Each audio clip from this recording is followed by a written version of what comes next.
So, this is kind of a bit of a different video. I haven't really done a review video in a long time. I think the last one I did was the Croc Legend of the Gobbos remaster. But I have a bit of a confession to make, and from the title you'll already know what that is. So, I was ill with a cold a few weeks ago, and in that time, I kind of ended up playing through all of Little Nightmares 3. So yeah, unfortunately I won't be continuing that in the live stream. I'll return to live streaming at some point. I'm unfortunately a bit unwell again, but I'll return to live streaming at some point. But I kind of wanted to talk about it because originally I said that if I don't end up playing Little Nightmares, I'll do a review video on it and just kind of talk about it. And yeah, I'm going to keep that promise. This was back when I had that poll, back in September, I think it was, where I asked, do you want me to play Hollow Knight or Little Nightmares 3? And yeah, I said that if Hollow Knight gets picked, then I'll do a review video.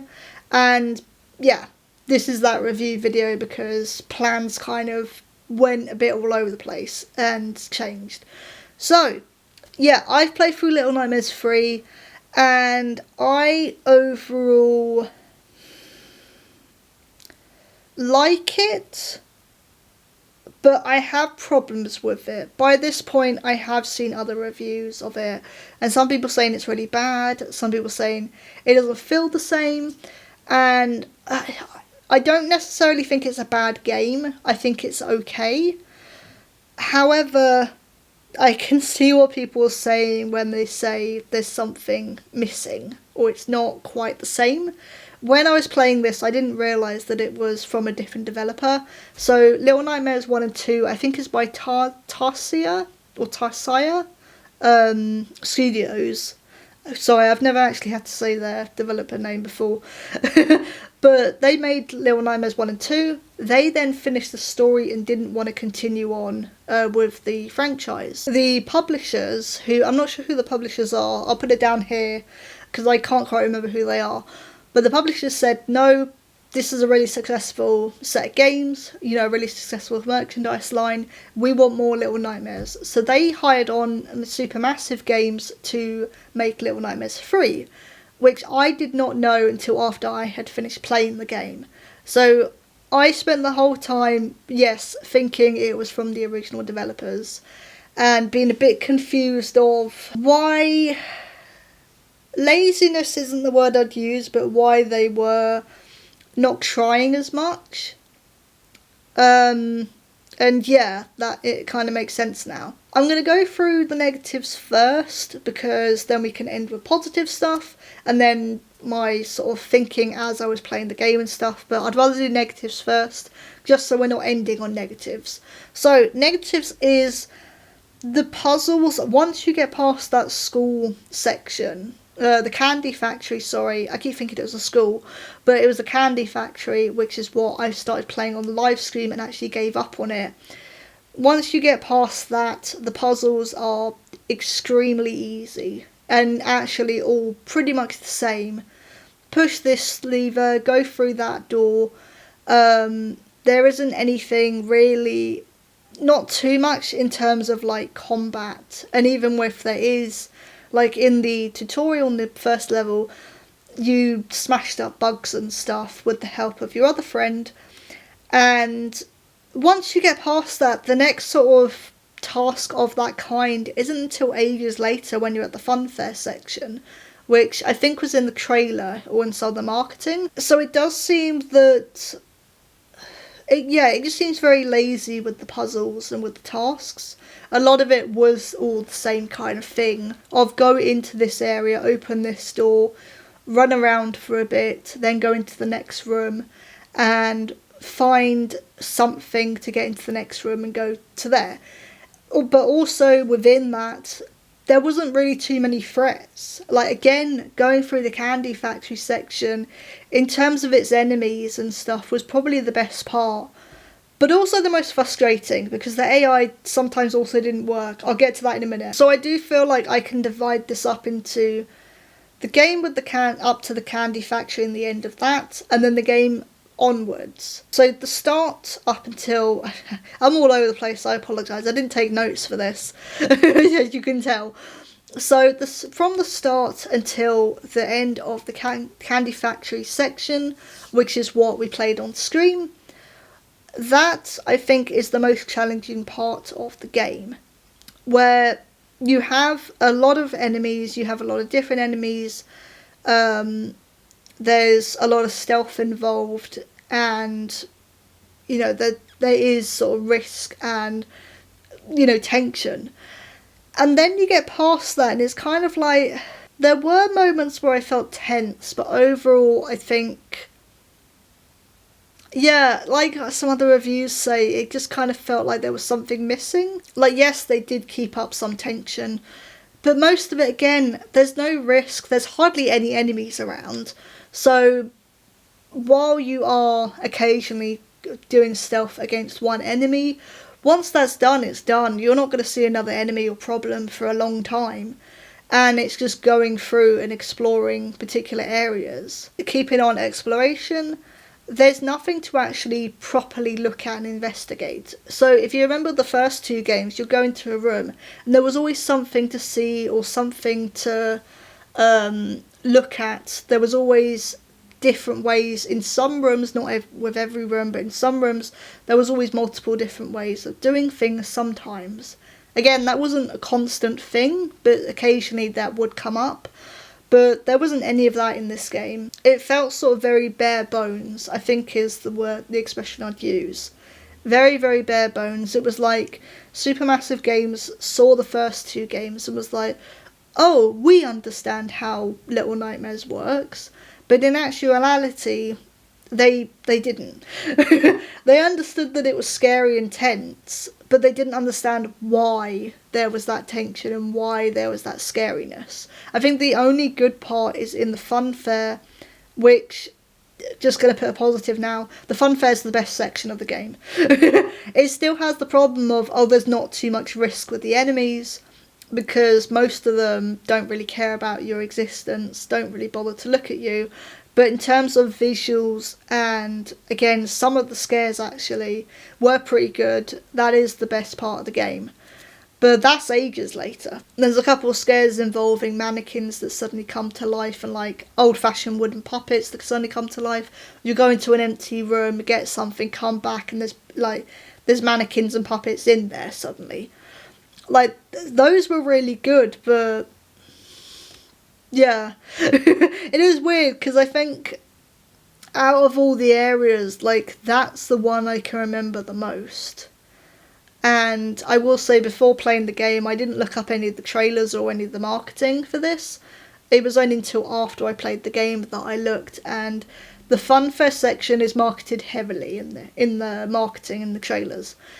But that also seems to imply that it's going to be a big part of the game. It's really not. And this is the other thing. All of the different areas are so short that they don't really leave any impression. You're kind of just like, oh, okay, we're done now with this bit, I guess.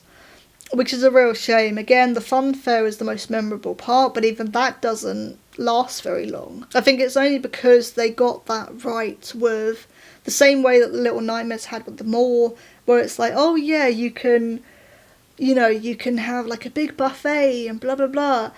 But there's this really nice thing of food mixed in with, oh, they're being really gluttonous and it's actually quite disgusting. And it's the same thing here with the funfair, where it's like, oh yeah, bright, colourful, you can see magic tricks, you can go on rides. But the actuality of it is the attendees, who look very similar to the attendees of the mall, are being tortured.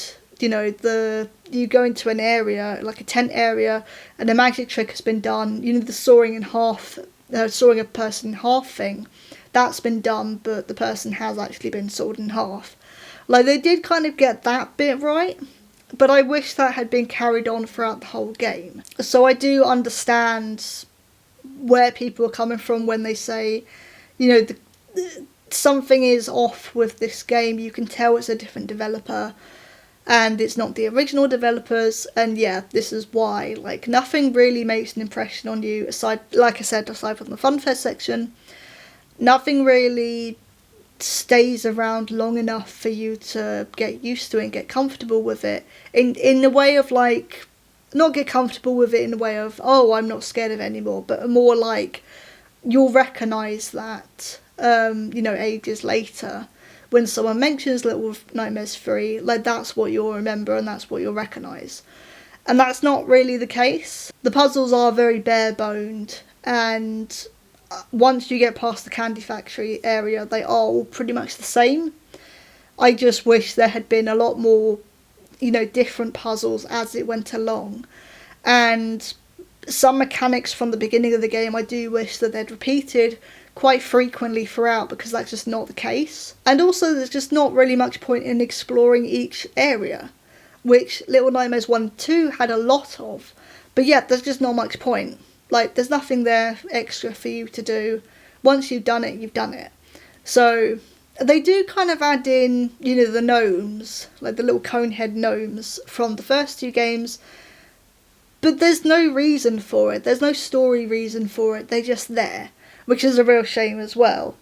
It does seem like I said, they've taken some parts of Little Nightmares 1 and 2, but not really put them in there for any reason. It's just kind of like, oh, look at that. And that's it. So let's go on to positives, because I actually did like this game. Forgetting all of that, and I think it was because the puzzles were quite simple, I got through this quite quickly. Again, once we got past the Candy Factory area, I got through this quite quickly. I enjoyed it. Would I play it again? I don't know, but while I was playing it, I was enjoying it. The sound and the music is still fantastic. They really nailed that down of adding, like, the creepiness factor audio wise, and yeah, they did that very, very well, and I actually really appreciated that and really, really liked that. Like I said, the funfair section was probably my favourite. I think that's the most memorable part, and again, the whole visual of putting something really joyous against something that actually is quite deadly and horrific. They nailed that sort of contrast really well. And then this wasn't because I had turned the horror game into a comedy, but I actually really ended up liking the characters of Lo and Alone. Lo was the bird boy. I kept calling him Bird Boy throughout. Now granted, the AI for him sucked. The AI for him was not good, as you saw, but if you watched me live stream it and even play the demo. Yeah, this kind of continued throughout my playthrough. I got really frustrated with the AI of him because he was so delayed and so slow. And I'm not going to talk about the delayed controls or anything like that, because that's been a problem throughout the whole franchise. So that doesn't count for this. But the AI itself for Lo was so annoying and so slow. A lot of things where, again, you would have seen this in the live stream that I did, but there were points where you'd have to get him to use his crossbow on something, and usually that should be done quite quickly, but I had to wait ages sometimes. I got stumped on a particular puzzle for a long time. I think it was like an hour or something, and what I didn't realise is that he was supposed to do something, but he just wasn't doing it. The amount of times I'd whisper out, "Hey!" and he wouldn't do anything. So yeah, that was really frustrating, and that continued on throughout the entire playthrough. Not just for the bits that I live streamed and played on here. But yeah, that continued throughout the entirety of my playthrough, and it was really annoying. However, the characters themselves I really, really liked. And there have been some people saying, oh, you don't feel like you get enough time with them. There's nothing really to grab you to make you like them, like narratively. And while I agree with that, I think the reason I ended up liking them is because of that weird AI. I ended up talking to him a lot. Like, it's going to sound so weird. I talk to myself. I ended up, like, voicing my frustrations or voicing my worry for the other character. So in that, I ended up liking them. but I know that this is going to be different for each person's playthrough. This is just what my experience was, but I ended up quite liking the characters. But I theorised that Alone was not real pretty much quite quickly, because there's a couple of moments, I think it's in the candy factory, where there's a big chase sequence, and the spider lady that we saw in the live stream she ends up chasing you. You get a big chase sequence, and I will say I didn't like that all the chase sequences were pretty much at the beginning of the game. That was a bit annoying. But it ends with her getting stuck in a door that you shut, and you're stuck in this room, but you get there first. Lo then ends up getting there last, and once he gets there, she doesn't move and try to make a grab for him until he gets there. Now, I know the sentence I've just said is a bit weird, but as in, she can see you go into the room, or so I originally thought. But she doesn't do anything until she sees Lo get into the room, and then she tries to make a grab for him. Now, I thought that was weird, but I was like, okay, that's just, I don't know, cutscene being a cutscene, gaming cues and stuff, like, kicking in. I thought that's what it was. But then halfway through the game, there's a cutscene where you get caught by these two creatures, like human-like creatures, and you're supposed to get caught. What ends up happening is Lo gets put into a cage that's suspended in the air, but you are quite far away hiding elsewhere. And again, I was like, okay, that's weird.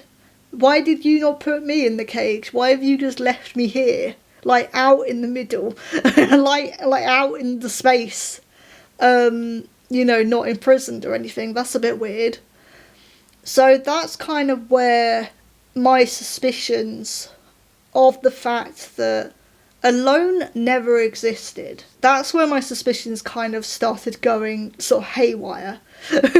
And to be honest, again, I kind of guessed it a bit right at the start of the game, but even then I was still a bit unsure. But yeah, that is basically what it is. So I think what happened, and I haven't looked up any theories of this, any theories or explanations of this, because I want to voice my own opinion first and my own theory first before going into those kind of videos. Oh, there was another one as well. So I think we saw it in the demo. You basically travel through different worlds and the different areas via these mirrors. Lo goes in first, and then he grabs you and pulls you into the mirror. You get transported to somewhere else. But there's one section where, well, firstly, Lo ended up coming out of the mirror, and then he waited for me to come through. Alone then went through and collapsed into the world. And for a while, Alone was just collapsed like a rag doll until Lo woke her up. Now, one, that could be seen as, oh, she was just unconscious, but then the question is, why was she unconscious? But the other thing is that she hasn't come into existence in that area until he said something and imagined her waking up. So that's what I thought that was. There was another section where we went to a mirror and it was broken and we couldn't get through. Lo took out a piece of paper, which granted, I don't know what this was. Took out a piece of paper and dropped it and was really annoyed. Didn't want to be comforted by Lone at all. So yeah, these were all kind of things where I was just like, I don't think I'm real. I don't think Alone is real. I don't think they existed. So I turned out to be correct. I did turn out to be correct. So what she is his doll. That, if you remember in the demo ends with him waking up from that nightmare in a facility, I think it was, or a hospital. Granted, I'm not really sure what the facility or hospital was, but basically what happened is he is imagining his doll coming to life in his dreams, because our adventures start once he falls asleep. Maybe it was a sleep study facility or something, I'm not really sure. She is his doll come to life in this dream world. So I was kind of correct. There's still some things I don't really understand. And I think they should have explained that a bit more. Overall, I don't know, I thought that was quite interesting. I thought it was really interesting, but I think they should have explained some things a little bit more and given a bit more hints. It's only because I've seen, like, you know, narratives involving, like, lucid dreams and stuff before, that I was like, oh, okay, I think I get where this is going. You know, I've seen films and stuff where something is revealed to be the person's or the main character's, like, you know, imaginary friend or something. I'm not going to name films because it's spoiling it, but there have been films like that I've seen before. So yeah, once the hints started coming into place, I was like, okay. So I ended up being mostly correct, which I was pretty proud of. I just didn't really know what the facility was for. But I do still think they should have explained some things a little more along the way for people who didn't pick up on it. Because again, by this point, I've kind of watched some playthroughs. I definitely know Jacksepticeye got confused on it, which is also understandable. So, like, if you didn't really understand what was going on, it does kind of make sense that you wouldn't get it. What am I trying to say? What am I saying? I've just realised I'm rambling now. But overall, it's fine. I enjoyed it while I was playing the game, but would I play Little Nightmares 3 again? Probably not, to be honest. I don't think the replayability is very good either, because again, once you've done that game, there's not really much to explore. So, I don't know. I also heard apparently a lot of the DLC, because they did have DLC released for this game, apparently that's the rest of the story. Instead of like what Little Nightmares 1 and 2 did, where it was side stories or spin-offs. This one is just apparently part of the main game. Which, if that is the case, I don't actually know, but if that is the case, then they're also falling into, oh, the games that are released aren't the full game anymore, you're just paying for half of it. Which is really scummy if that's the case, but again, I don't know. Yeah, it definitely felt like there was something missing here. And the fact that it's a different developer, that does make a lot of sense now. Because I just kept thinking, like, something's off. I don't know what it is. But I think it's the fact that it's, I don't know, it feels very bare bones compared to the other two. But again, I don't know, I liked the characters, the two main characters. The AI for Lo sucked. However, I think that's what ended up making me like it, because I was kind of, after a while, there were just some silly things that happened where I was like, okay, this is just really funny. And I think that's what kind of made me kind of care for them in the end. The story was interesting, but they should have gone into it a bit more. But positive wise, I like the soundtrack and the sound like ambience. The characters I really like, and the visuals I really like for the most part. Granted, the big one I can remember is the funfair, and I think that is the best part of the game, but again, it's not there for very long. And again, can't really talk about the delayed controls, because that's just a problem across the board. That's just the problem with all of them. But yeah, this is my review on Little Nightmares 3. I do apologise that I ended up finishing it while I was ill.